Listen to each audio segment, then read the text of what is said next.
నమస్తే. నేటి నా మంచి మాట, విధులు నిర్వహించడి ఎట్టి వేళలందు పెట్టుకోరాదు తరతమ భేదములను. దైవ సేవయే విద్యుక్త ధర్మమన్నా, దైవ సేవయే విద్యుక్త ధర్మమన్నా. మరచిపోబోకుమెప్పుడు నా మంచి మాట.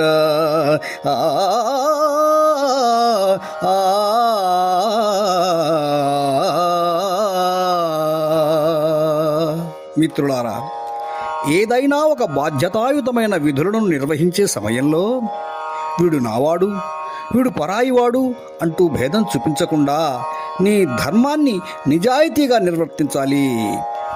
విద్యుక్త ధర్మాన్ని క్రమశిక్షణతో నిర్వహించడం దైవసేవతో సమానం. కనుక ఎలాంటి ప్రలోభాలకు, రాగద్వేషాలకు లొంగకుండా నీ విధిని నీవు సక్రమంగా నిర్వహించడం శ్రేయోదాయకం, గౌరవప్రదం.